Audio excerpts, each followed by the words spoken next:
जय हिंद। सभी विद्यार्थियों को नाग पंचमी के हार्दिक शुभकामनाएं। आज नाग पंचमी का त्यौहार है। पिछले क्लास में हम लोग संख्या के बारे में कुछ पढ़े हुए थे, आज उसके आगे पढ़ेंगे। आज के पार्ट को पढ़ने से पहले पार्ट 1 ज़रूर देख लेंगे। पार्ट 1 देखने के बाद ही पार्ट 2 ज़्यादा अच्छा से समझ में आएगा। तो हम लोग देखते हैं संपूर्ण संख्याएं, जिसे बोला जाता है परफेक्ट नंबर्स। संपूर्ण संख्याएं जिसे अंग्रेजी में बोला जाता है परफेक्ट नंबर्स, जिस संख्या के सभी गुणनखंडों का योग, जिस संख्या के सभी गुणनखंडों का योग संख्या का दुगुना हो, उसे संपूर्ण संख्या कहते हैं। कहने का मतलब यह हुआ कि इसका गुणनखंड, कोई भी संख्या हो, इसका गुणनखंड मतलब वो कितने कितने संख्या से भाग लग सकता है, वही उसका गुणनखंड होगा। जैसे देखा जाए 6, तो 6 जो है इसमें 1 से भाग लगेगा, 2 से भाग लगेगा, 3 से भाग लगेगा और 6 से भाग लगेगा। तो 6 में जितना से भाग लगने वाला है सभी का जोड़ किए तो हमें आया 12। तो 12 जो है 6 का क्या है, दोगुना है। तो अभी हम लोग इसे पढ़े थे कि गुणनखंड का जो योग होगा संख्या का दुगुना होगा। तो यहाँ पर जितने भी गुणनखंड थे सभी का हमने जोड़ किया तो संख्या का दुगुना है। तो 6 जो है सो संपूर्ण संख्या कहलाएगा, यानी परफेक्ट नंबर कहलाएगा। उसी तरह से 28, जैसे 28 1 से भी कटता है, 2 से भी कटता है, 3 से भी कटता है, 3 से नहीं कटेगा, 4 से कटता है, 7 से कटता है, 14 से कटता है, 28 से कटता है। हमने यहाँ पर सभी का जोड़ किया, जितना से 28 कट रहा था सभी का योग किया तो 56 आया। तो 56 28 का दोगुना है। 56 जो है सो 28 का दोगुना है। तो 28 जो है सो संपूर्ण संख्या हो गया। अच्छा, अब देखेंगे आगे परिमेय संख्याएं, रेशनल नंबर। ये बहुत इंपॉर्टेंट है। परिमेय और अपरिमेय के बिना तो कोई क्वेश्चन ही नहीं मिलेगा। परिमेय संख्याएं नहीं, अंग्रेजी में बोलते हैं रेशनल नंबर्स। जो संख्या p/q के लघुत्तम रूप में होती है, जहां p और q पूर्णांक हो और q बराबर नहीं हो 0, उसे परिमेय संख्या कहते हैं। कहने का मतलब हुआ कोई भी संख्या हो वह p/q को यहाँ पूर्णांक लिया गया है। पूर्णांक के बारे में पिछले क्लास बताए हुए थे कि वह बटा में नहीं रहता है, दशमलव में नहीं रहता है, रूट के अंदर नहीं रहता है। अगर रूट के अंदर है तो उसका वर्गमूल निकाल जाने वाला रहेगा। तो वह p/q के लघुत्तम रूप में यानी छोटा रूप में रहेगा। कट छट करके उसमें भाग लग करके वह छोटा रूप में रहेगा और साथ ही बाटा में उसका 0 अंक नहीं रहेगा। तब वह क्या कहलाएगा, परिमेय कहलाएगा। जैसे 1/2, यहाँ 1 पूर्णांक है, 2 भी पूर्णांक है और इसमें कोई मौसा शामिल नहीं है। इसमें केवल और केवल एक ही मौसा शामिल है, 1 से कटेगा दोनों, उसके अलावा कोई से कटने वाला नहीं है। 0 हो जाएगा क्योंकि 0 के बटा में 1, कोई भी संख्या उसके बटा में कुछ नहीं रहता है तो 1 छुपा रहता है। तो यहाँ ऊपर वाला हो गया p और नीचे वाला हो गया q। हमें नीचे वाला 0 नहीं होना चाहिए, 0 हो जाएगा। यही अगर होता 1/0 तो यह परिमेय नहीं होता। 5/0 तो यह परिमेय नहीं होगा, ये अपरिभाषित हो जाएगा, यह संभव नहीं है, ये होबे नहीं करेगा। ध्यान रखना है बटा के नीचे 0 नहीं होना चाहिए। 22/7 जो कि पाई का मान है यह परिमेय होता है। -6/5, ऊपर -6 जो है पूर्णांक है, बटा में 5 ये भी पूर्णांक के अंतर्गत आता है। अब 25 है रूट में, तो 25 का वर्गमूल निकल जाने वाला है, इसलिए यह जो है सो परिमेय संख्या के रूप में, अगर वर्गमूल नहीं निकलता तो यह परिमेय संख्या के रूप में नहीं होता। √8/2, यहाँ 2 से 8 कट जाएगा, 2 चौके 8 और 4 का वर्गमूल निकल जाएगा 2। तो इस तरह से √8/√2 जो है सो परिमेय संख्या है। ध्यान रखेंगे, यही अगर इस तरह से होता तो परिमेय संख्या नहीं होता। जैसे √25 है या बटा में √2 होता तो यह परिमेय नहीं होता, यह अपरिमेय हो जाता। अच्छा, अब देखेंगे आगे अपरिमेय संख्याएं। इंग्लिश में होता है इरेशनल नंबर्स। जो संख्या परिमेय नहीं होती है उसे अपरिमेय संख्या कहा जाता है। यानी इसी का ठीक उल्टा देख लेंगे कि यह p/q के रूप में नहीं होगा, p/q के रूप में नहीं होगा, यानी p और q पूर्णांक नहीं होंगे, तो यह क्या कहलाएगा, अपरिमेय संख्या। जैसे √2, अब 2 का वर्गमूल नहीं निकलेगा पूरा पूरा, ये अपरिमेय संख्या। √5 ये भी अपरिमेय संख्या। 2 + √2 ये भी अपरिमेय संख्या हो गया। और इस तरह से जो भी संख्या मिलेगा 1.212 इसमें से एक संख्या को दोहराया गया है। जैसे 1 को 2 बार दोहरा दिया, फिर उसके बाद 3 बार लिख दिया गया, फिर उसके आगे 4 बार लिख दिया गया। इस तरह से जो संख्या मिलेगा आगे तक बढ़ते जाएगा वह अपरिमेय संख्या होगा। और इस आधार पर कई बार परीक्षा में आ चुका है कि यह संख्या अपरिमेय है कि परिमेय है। तो ध्यान रखेंगे पहचानने का तरीका, इसमें से कोई भी एक जरूर बढ़ेगा। जैसे यहाँ पर 1 को बढ़ाया गया है और यहाँ पर जो है सो 2 को बढ़ाया गया है। इस तरह से 2, 3, 4 कोई भी हो तो समूहों के बाद में किसी एक संख्या को लेकर के उसको क्रम बाई क्रम से आगे की ओर बढ़ाया जाएगा तो वह अपरिमेय संख्या हो जाएगा।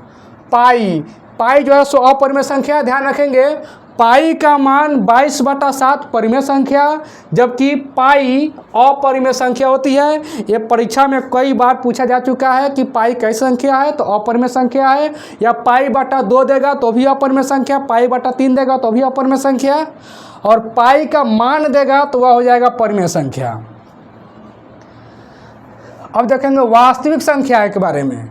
वास्तविक संख्या यानी कि रियल नंबर्स, परिमेय संख्या और अपरिमेय संख्याओं का समुच्चय वास्तविक संख्या कहलाता है।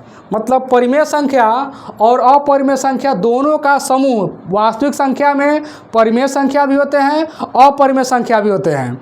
यह कहने का मतलब हो गया कि वास्तविक संख्या जहाँ होगा वहाँ दोनों रहेगा, परिमेय और अपरिमेय दोनों वहाँ मिला जुला रहेगा, तब वहीं वह क्या कहलाएगा, वास्तविक संख्या कहलाएगा। और इसको R से सूचित किया जाता है। तो वास्तविक संख्या के अंतर्गत में परिमेय संख्या ले लेंगे, जैसे √4 परिमेय हो गया, √2 अपरिमेय हो गया, √5 अपरिमेय हो गया, 2.01221222 इस तरह से यह अपरिमेय हो गया। पाई अपरिमेय हो गया, 2/3 अपरिमेय हो गया। अच्छा, इसके आगे देखेंगे किसी संख्या का, किसी परिमेय संख्या का दशमलव प्रसार शांत। परिमेय संख्या का दशमलव प्रसार, ये परीक्षा में हमेशा एक न एक ऑब्जेक्टिव के रूप में जरूर रहेगा। शांत के लिए क्या होगा, शांत, दशमलव प्रसार शांत हो तो शांत के लिए नियम है कि उसका हर जो है वह 2 × 5 के रूप में जरूर रहेगा। इस तरह से तो इसको हम लिख सकते हैं 2 का पावर m × 5 के पावर n, ऐसे भी लिख सकते हैं। लेकिन साधारण भाषा में या तो यह फॉर्मूला के रूप में हो गया कि 2 का पावर m × 5 के पावर n के रूप में रहेगा, तो उसका दशमलव प्रसार शांत होगा। अशांत के लिए जो है अशांत आवर्ती जो होगा, ऐसे अशांत आवर्ती, इसके लिए है कि हर जो है सो 2 का पावर m × 5 के पावर n का रूप में नहीं होगा, तो वह अशांत कहलाएगा। जिस संख्या का हर 2 का पावर m × 5 के पावर n, कहने का मतलब 2 और 5, या तो उसमें 2 रहे नहीं तो 5 रहे तो हो जाएगा शांत।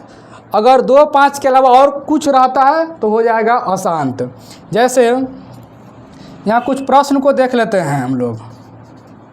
निम्न में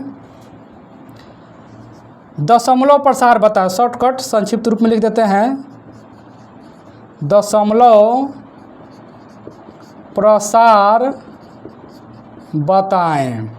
जैसे 1 नंबर क्वेश्चन दे दिया जाता है 6/15, तो ऊपर भी 6 टूट जाएगा 2 × 3, नीचे 15 टूटेगा 3 × 5, 3 से 3 कट गया, बच गया केवल और केवल 5। केवल 5 है तो भी इसका दशमलव प्रसार शांत हो जाएगा, ऑब्जेक्टिव के रूप में खूब आता है। एक और क्वेश्चन देख लेते हैं इस तरह से। अगर दे दिया जाए, मान लेते हैं 8/343, तो 8 को तोड़ेंगे तो 2 का पावर आएगा, उससे कोई फ़ायदा नहीं है। 343 7 × 7 × 7, तो यहाँ पर देखेंगे अशांत के लिए 2 हो 5 हो, एकरा अलावा और कुछ हो जाएगा तो अशांत। अगर नीचे वाला में अगर 2 भी रहता, 5 भी रहता, उसके अलावा भी यहाँ 7 आ गया है, तो ये हो जाएगा कौन चीज़, अशांत। यहाँ तो केवल 7 और 7 ही है, यहाँ 2 5 तो है नहीं, लेकिन ध्यान रखेंगे कि 2 और 5 के अलावा जहाँ और कुछ आ गया अशांत। केवल और केवल नीचे वाला में 2 और 5 होना चाहिए। केवल 2 होगा तो भी शांत, केवल 5 होगा तो भी शांत, दोनों होगा तो भी शांत, और 2 और 5 के अलावा अलग कुछ भी होगा वो हो जाएगा अशांत।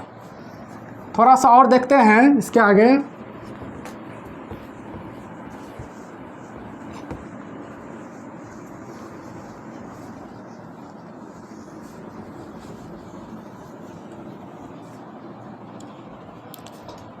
एक और क्वेश्चन देख लेते हैं। 16 बटा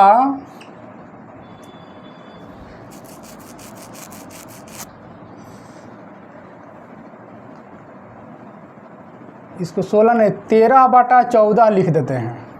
अगर 13 बटा 14, 13 तो आभाज्य संख्या नहीं कटेगा, 14 2 गुना 7, तो नीचे वाला में 2 है, उसके अलावा इसमें 7 आ गया, अलग चीज़ आ गया, तो इसका दशमलव प्रसार अशांत हो जाएगा। एक और देख लेते हैं। 15 बटा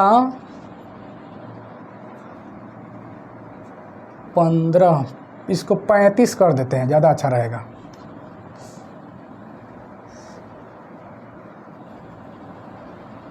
हो गया। अलग क्वेश्चन ले लिए जाए कुछ। 56, इसको अगर तोड़ के देखते हैं, 35 तो टूट जाएगा, 5 7 35, और 56 को तोड़ेंगे तो 2 गुना 28 हो जाएगा।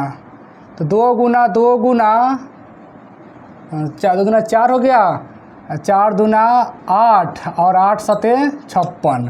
तो यहाँ पर देखेंगे 7 7 कट गया, नीचे जो है सो केवल और केवल इसमें 2 बच गया, केवल और केवल 2 बचा, तो ये हो जाएगा शांत। इसका दशमलव प्रसार शांत हो जाएगा।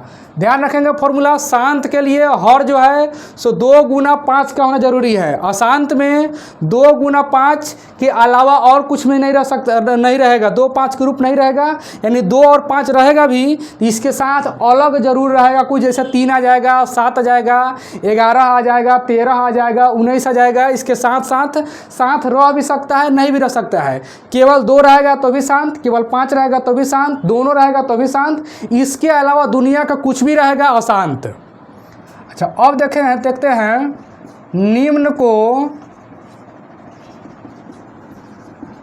परिमेय संख्या के रूप में बदलें। इस तरह से कुछ क्वेश्चन मिलेगा तो कैसे हल, जैसे 1.4, तो यहाँ दशमलव के बाद 4 दिया, 1 अंक है, तो 1.4 लिखेंगे, दशमलव को उड़ाएंगे, दशमलव के बाद 1 अंक है तो बटा में 1 पर 1 0 दे देंगे, तो यह हमें हो गया 14, जाएगा 10 कट जाएगा, 2 5 10, 2 7 14, 7 बटा 5। यही अगर क्वेश्चन रहता रिकरिंग टाइप में रहता, 0.3 पर रिकरिंग इस तरह से दिया जाता तो कैसे हल करते हैं।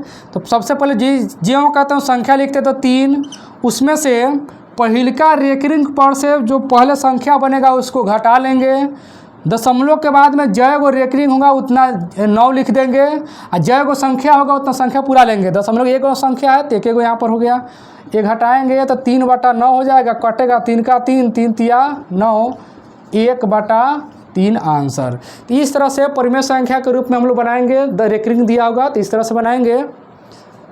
तो आज के लिए इतना ही, इसके आगे हम लोग पढ़ेंगे अगले क्लास में।